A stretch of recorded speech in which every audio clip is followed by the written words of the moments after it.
guys hear that? What is that?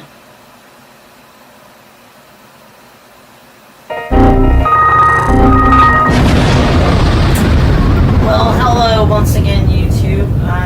So, in this video, obviously you can see I have a fancy new backdrop to improve the aesthetics of the experience here. But I thought what I would cover in this video is basically like approaches to playing over difficult changes, because some people try, you know, they go over some of the like, this is what you do when you're playing over this chord, this is what you do when you're playing over this chord, you know, and that's fine for individual songs and tunes and things like that. But I really just want to do an overview of some different ways of thinking about it and approaching getting your mind and your biology of your muscle memory going in that direction, that you can, you know, see any set of chord changes and develop a strategy for really playing something that sounds kind of hip over it. Obviously, what you just heard was a little bit of countdown. You know, John Coltrane. Thought maybe I might touch on giant steps a little bit too, since they both use the same basic intervallic concept, albeit in a different way. That of course with giant steps, you know.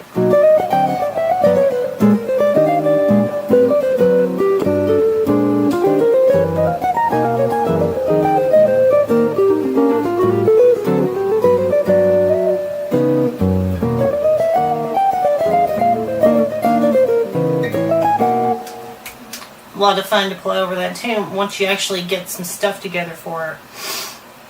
So there's different techniques and approaches that I use that maybe a lot of other people don't go over, right?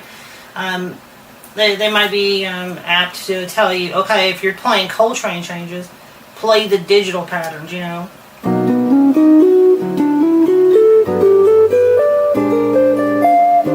You know, and that works. I mean, John himself actually did, you know, do the same thing in the famous solo that he did there on the tune.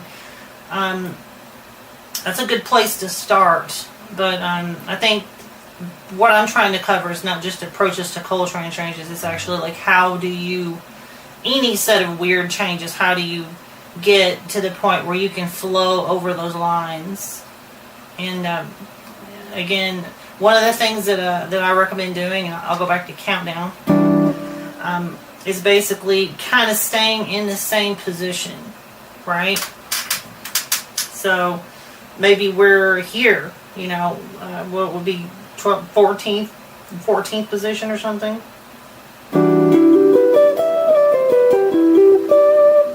So like a, you know, the E minor, 9.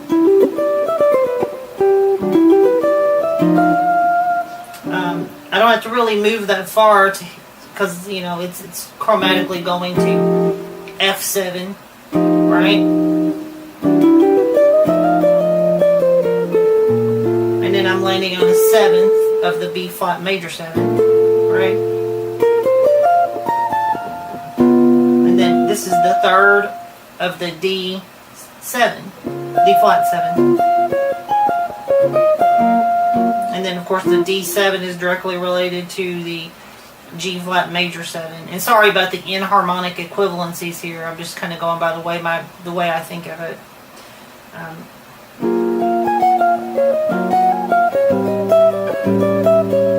And see, once you're going from this to the E to A7, clearly like a major 1, 2, 3, 5 thing, right? You literally just take the 2 notes, so it's like a Locrian thing there, but you know, the 3, 4, 5 in A.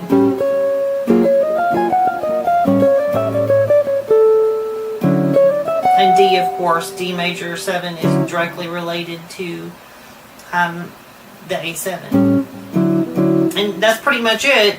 And then you take the same concept and then go down to the D.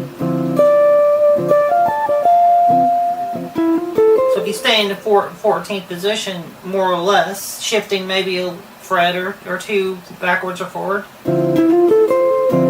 you got that 9, 3, or the 2, 9 or 2, 3, 5. You see what I'm saying? And that's a triad in and of itself.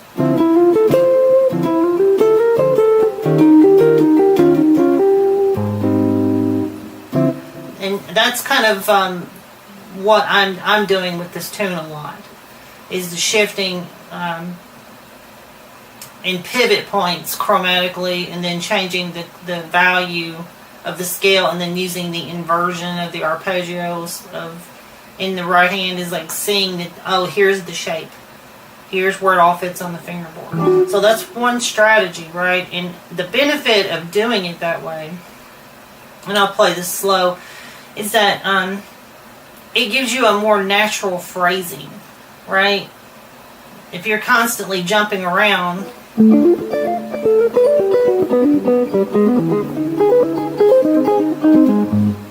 know, like the tendency is for it to sound disjointed, because it is. I mean, you can make that smooth, but it's a lot different than if you play everything with where you're making minimal movements so that it's more economical, like, you know, ergonomical, economical at the same time. It kind of goes hand in hand with a lot of different techniques that I use, which I'm not going to get into.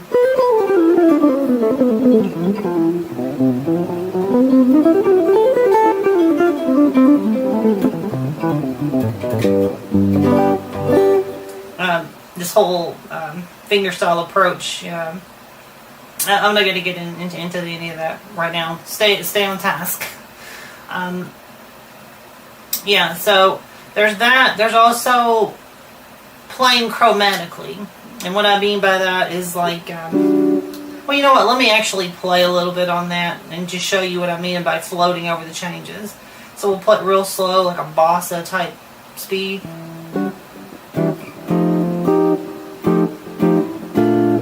Right?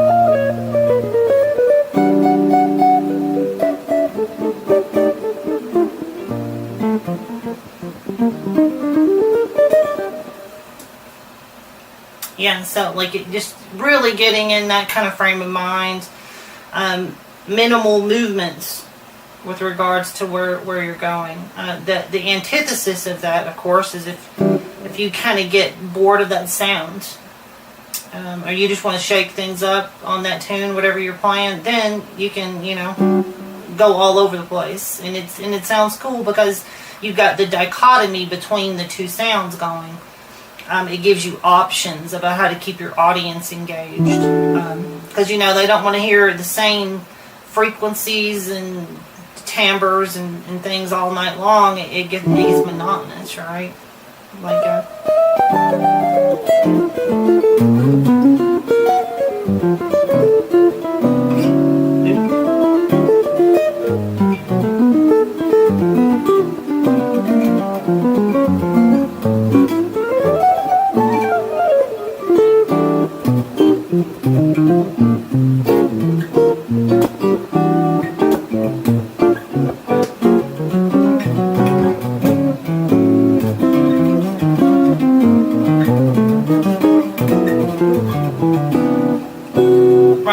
I'm simulating the bass player taking a solo, sort of, by keeping all of the lead lines down here. Let's see. Yeah, so another thing's like approaching it chromatically. So a lot of this is what I kind of refer to, and I've seen Barry Harris, I think, talk about this too. You know, it's like you're borrowing the blues feel, basically. So like, let's imagine it's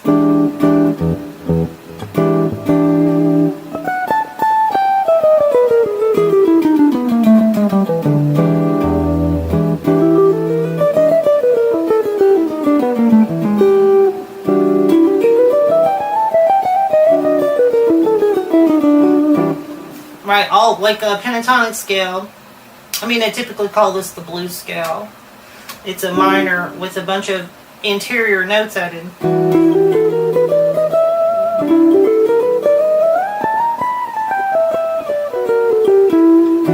Right? But you can apply that same thing, you know, all over like any kind of chord if you do it in just the right way. You know, the major equivalent is the bebop scale.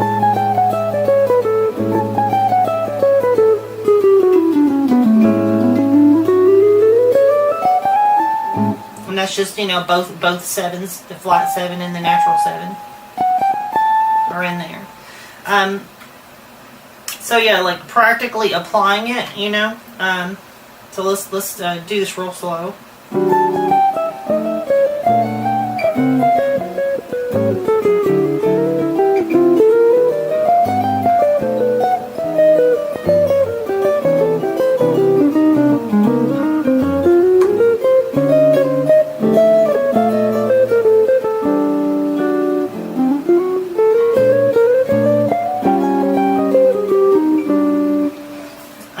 And you know, there's a lot of resolutions that are taking place in there, and that's kind of the key thing of what makes it work, is how you resolve from one set of chords to the next. And that's like a whole other thing. Sometime I might do an analysis of like the giant steps and countdown, like a formal analysis, and like show you how I actually go chord by chord. Like, because I'll just say in short, it's about creating tonal centers where you know you're basically in one key modally, and then you know to shift to the next one at the appropriate time, and then developing all these patterns so that you know if you're in this part of the neck, you go into this or you go into that, you know. And it's very it takes a while to develop, but once you do, I think it helps your overall playing in general. So let's see what else I've got on my... This is becoming a thing with me. Right, obviously, before you start doing anything, though, you want to actually run the proper scales over the chords. And I don't mean just like the way somebody else has done it, but a way that makes sense to you, you know. Like if you're a scales type player, you mostly play a lot of scales or arpeggios or something. You know, learn what works.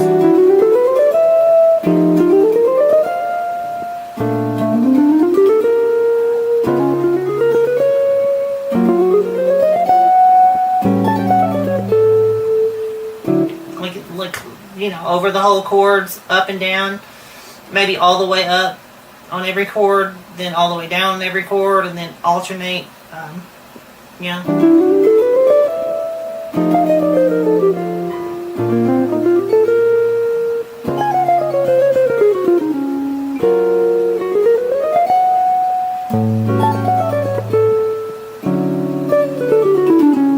Yeah, go down, up, down, up, down, up, down, up. It's like a cheat code for that old game Contra or something, right? So that's basically the gist of like how you would do that.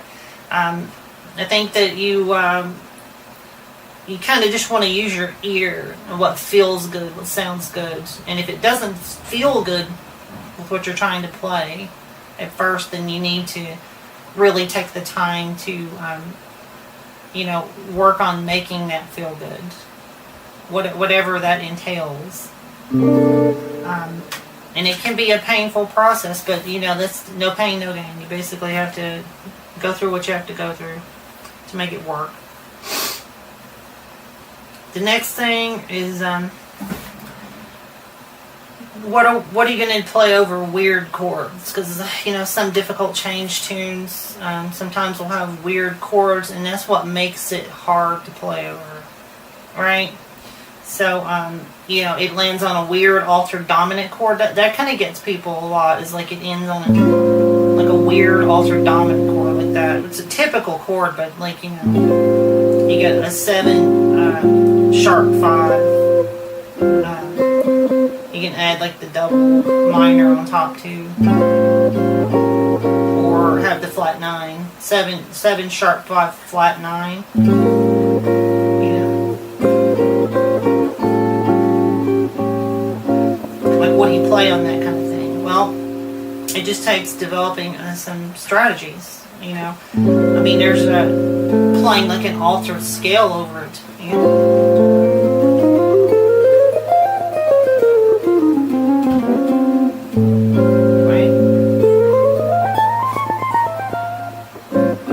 Do that. You can actually, you know, take in the key of A, and this is an A7 altered dominant.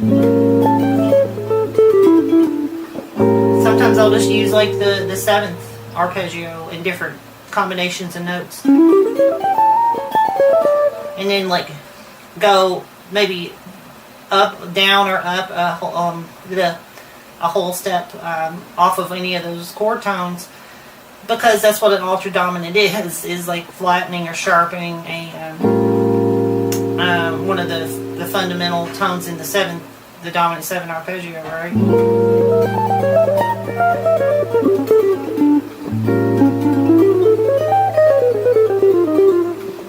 I mean, you can even use whole tone.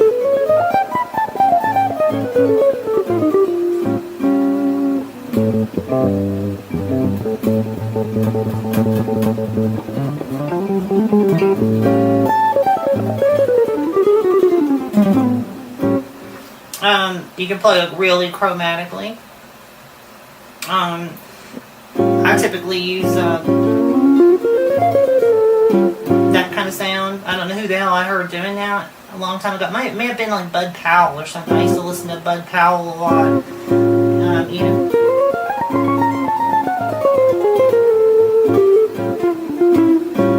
Or Bill Evans. Maybe Bill Evans or Bud Powell. I can't remember which one. And that's just basically, you go up a half step and you play a minor triad. And that really wants to resolve. You know, it really wants to resolve, so you know, those kind of things are good. Something that's it's technically using a lot of the same notes. See, because like A7 altered dominant, right? Which is, in this particular instance, I'm using a sharp 5 flat 9. So that is a flat 9, right? So the third of that triad in my right hand is going to be the major third of the altered dominant chord. And then the fifth of that is going to be the sharp 5 of the altered dominant. So a lot of the same chord tones are in there. So that's an interesting exercise too, is like finding a weird chord and then deconstructing it. So you're going to deconstruct the chord and like see what actual triads are in it. Do you know what I mean? Like a common one. We'll do another one in A. I use this a lot. 13 flat 9. And there's obviously an F sharp major triad right there. Right?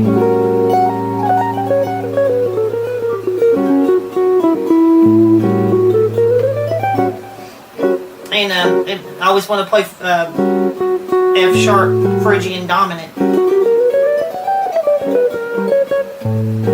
because you have a Phrygian dominant is like having 2 major triads stacked on top of each other, but they're a half step apart. So it's like, right?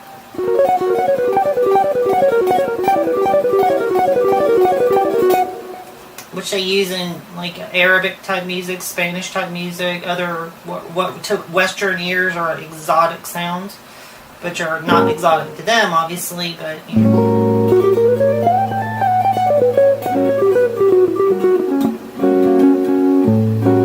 Or, you know, off of a chord like that. I've probably said this before in another video. Just the diminished scale.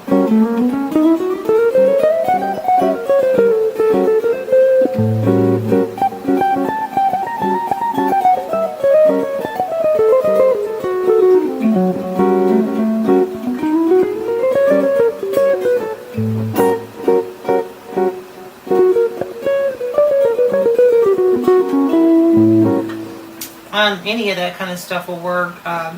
It's just, you know, it's like it's fun. It's fun to actually go and try to discover some new sounds like that. And that's just the kind of work you have to do. You know, you're working on a tune, you get to a few of these chords in it, and you literally have to just stop production for a bit, go check out that chord, see what sounds are in it, what triads are in it.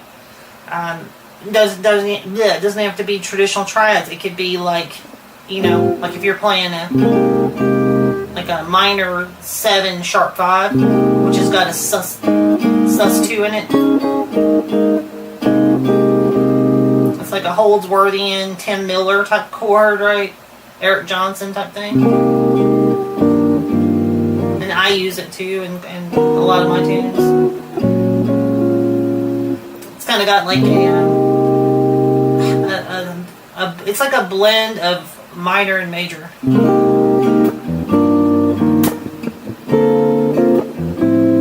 Kind of a hopeful, optimistic, sort of tranquil kind of sound, you know. You know, for something like that, you got all those pentatonics that fit over something like that.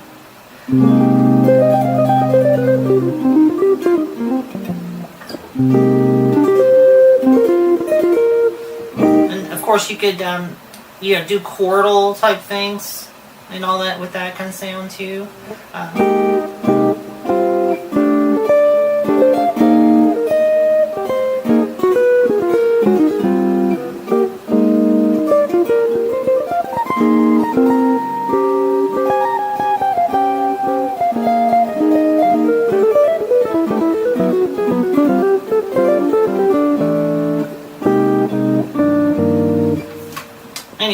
It's all about like trying to find other people doing something interesting and then taking the crux of their idea and then reapplying it in an original way. And then especially important to have knowledge base like that when you're dealing with weird changes that are hard or chords that are just straight up bizarre, you know. Let's see what else we got here. And I've got baby steps. Take baby steps. Yeah, so one of the things I like to do is actually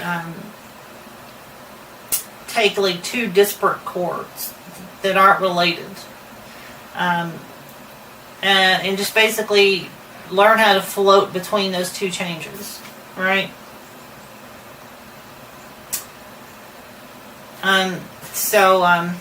Like I'll play a little bit of this, you know. It's Elegant People, Weather Report.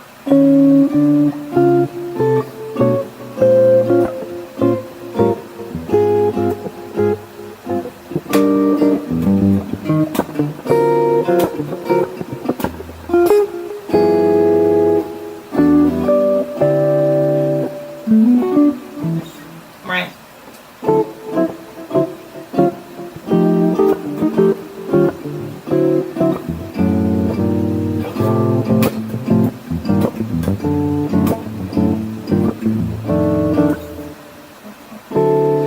So we got D7. Basically, you can disregard the E flat 7 in this instance because it's kind of just a passing chord, and it lands on an F7. So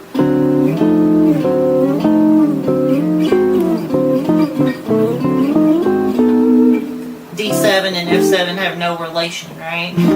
Basically, so.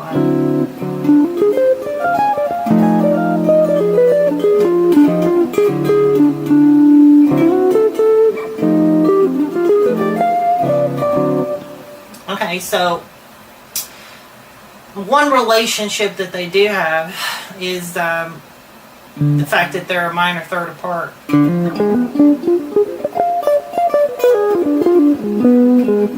Right? So, you know, the diminished arpeggio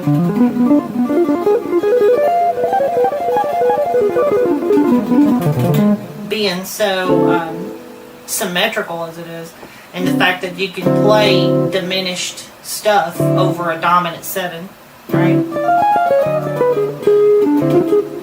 A la Scott Henderson. Yeah.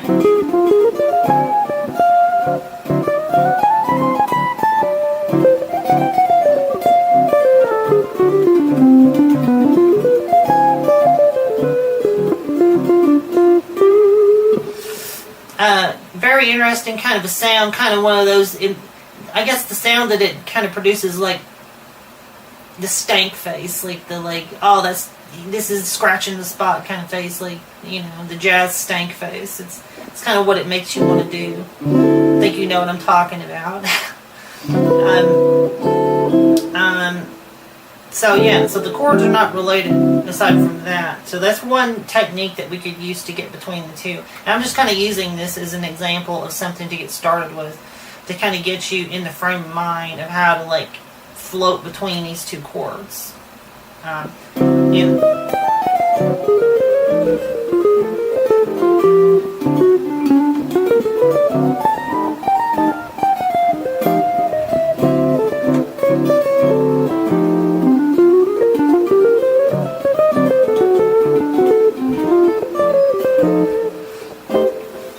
So, yeah. And then that's kind of approaching it sort of a hard bop, sort of a way. I think that maybe leaving space too, so you can hear this a little better. And the same thing applies from what we were doing before.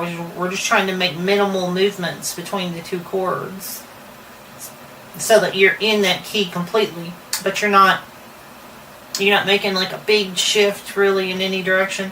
I mean, you can, but that's kind of, it's when you do that kind of thing, it's like that's kind of either a release of tension, or it creates tension, or it creates excitement. So like maybe, you know, you're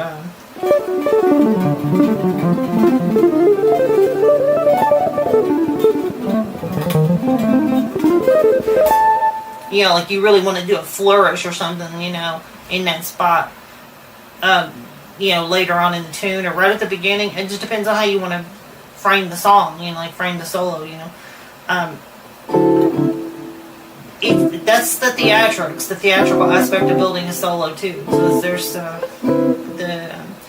the drama, creating the drama of of what we're trying to do. Because if you just play with one kind of thing the whole way through, like one kind of feel, one kind of sound, I don't know that it's like ideally the most exciting thing or most interesting thing.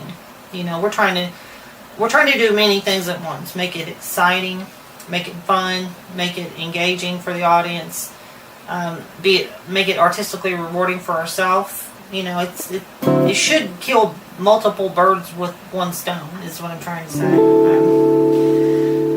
But you know, we can actually start first maybe by just playing minimal notes, be as lyrical as we can possibly be, you know.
Yeah, so I think you can hear what I'm doing there. It's like chromatically shifting into another, or by a whole step, or maybe it's like this,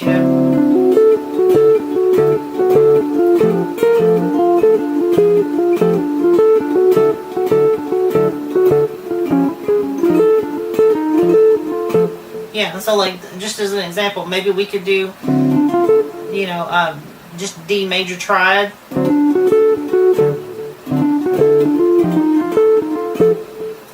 So that's a technique that you would use in writing melodies, but it applies in not just in composition, but in improvisation too. So we're like root position, right? D major triad, then 7 root third of the F7.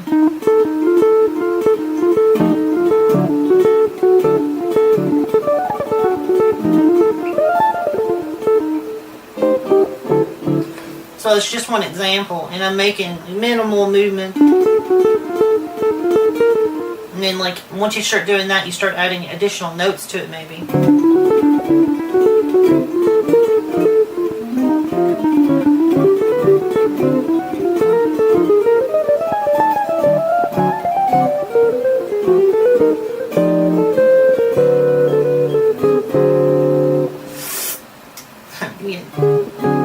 Cool jazz note included for free. Add some tritones.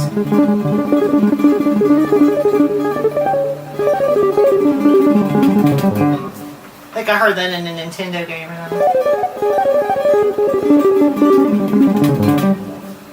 Yeah, it's like when you in some Mario game. Whatever. So yeah, triads, pentatonics. This was also like referencing like the sound you're trying to go for while you're playing on these difficult chords, or not even just chords that are difficult, but like chords that are not related, which indirectly makes them difficult to play over.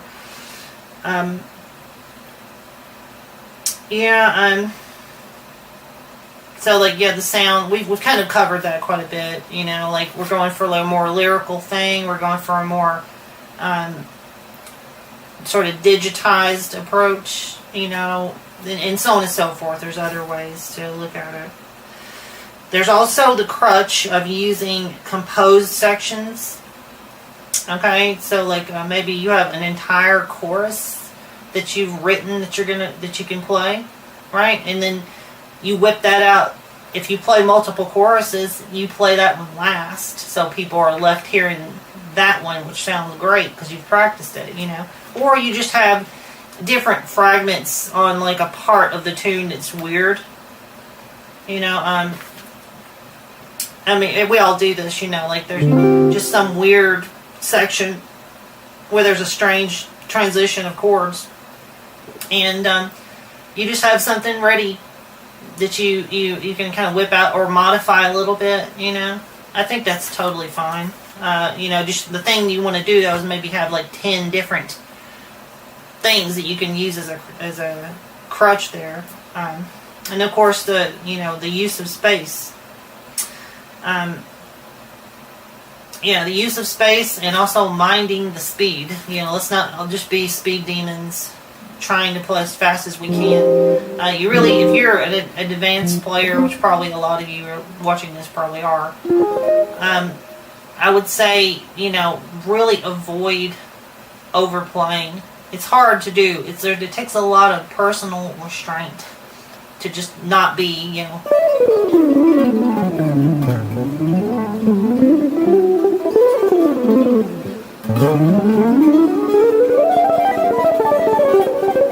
just tearing up the fingerboard with all this stuff, because it I don't know, I guess it's analogous to language. Like if you hear somebody just talking real fast like an auctioneer, it's like that's like auctioneer speak or something, like that's basically what's happening. It accomplishes, that kind of an effect, I guess. Maybe there's a few tunes that you do that are crazy, that's fine. But the whole, we gotta sit down and think and philosophically and practice on stuff other than just the impressive fretboard knowledge. This like the musical knowledge side of things that we need to work on too. And that's the use of space, right? Is also like what I'm kind of hinting at here. I think that that's very important, and it's really just as simple as taking your hand off the fingerboard. Like we'll stick with those two chords.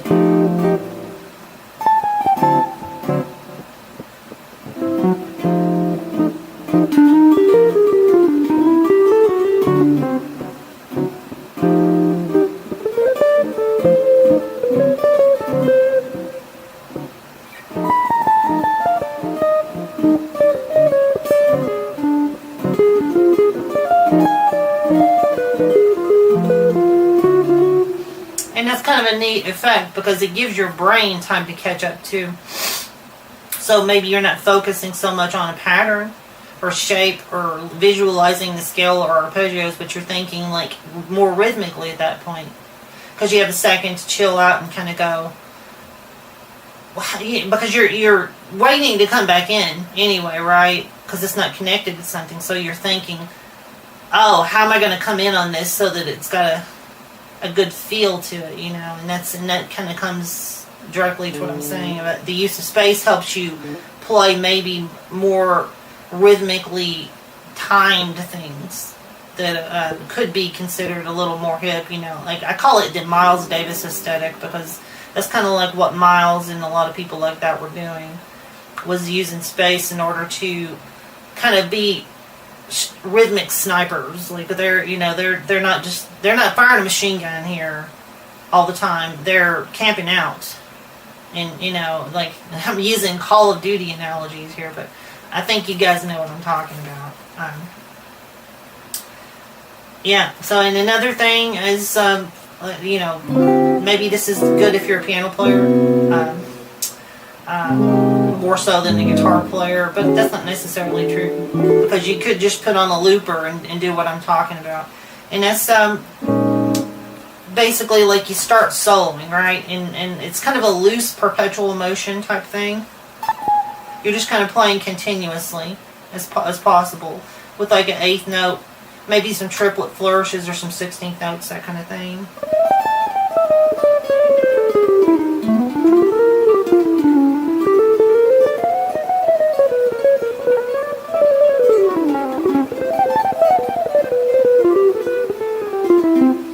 Whatever it is.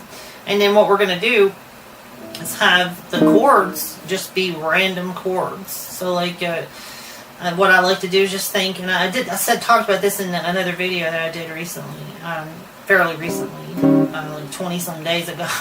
I just literally will just think to myself, this value chord, 7 sharp 9, 13, minor 7, minor 9, major this with a sharp 4, diminished, something augmented, something ultra dominant, and I'm not even thinking about how it connects to the overarching harmony of the piece, or not the piece, but the thing I'm doing. It's just a random key, right? And then from there, I don't have time at that point to think about the internal logic of that chord and how the voice leading moves from the next chord to the next chord. So it becomes just like a fight or flight instinct of just trying to play something that hits the changes. And the effect of that is that you end up kind of maybe seeing some connections that you never would have connected before. Because if you're just playing tunes that have already been established and you're going to hear and analyze, then you're just not challenging your brain in a different way to come up with conjoining patterns, right? Because this is how the human brain works, is by trying to establish patterns. And this is kind of me trying to do a little musical science, kind of pseudo whatever, But that's kind of what I would do. You know, and you can do this by just putting on a looper too, you know, just playing random chords, whatever they are.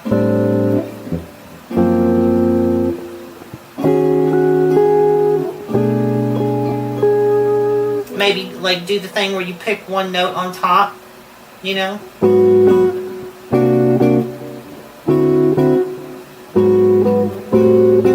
And keep the same note on top.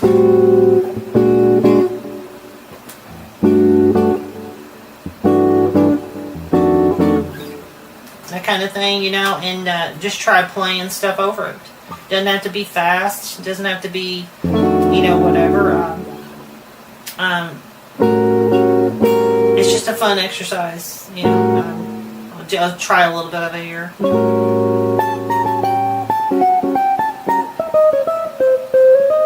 And again, I'm kind of using kind of a loose. You know,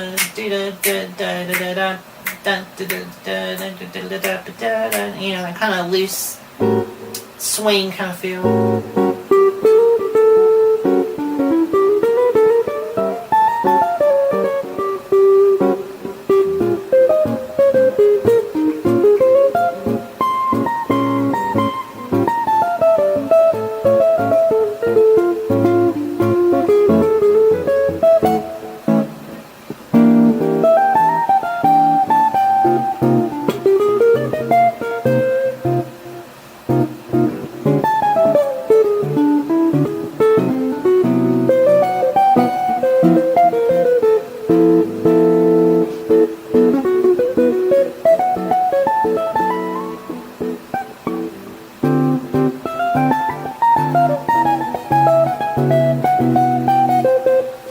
That's some chord changes from one of my tunes, the UU by accident that I just played. But you know, get as wacky with it as you want. I really think that that's a good exercise, and that actually will help you come up with really interesting songs. Like I've composed some really interesting pieces, I think, from my perspective. Using that kind of an approach, because it's literally like from the top down. My right hand is like dictating lyrically what's happening, but the left hand is shifting to meet what the right hand is doing. Yeah, and yeah, I guess that's pretty much it. I hope you've gotten something out of this. Don't forget to like and subscribe, of course. I thought I would just go ahead and play you out with just the changes on, you know what, I think I'll just go ahead and play giant steps. I was going to do like maybe some theme and variation type stuff on Elegant People, but I think I'll just play some giant steps, so enjoy. Let me just mute my mic.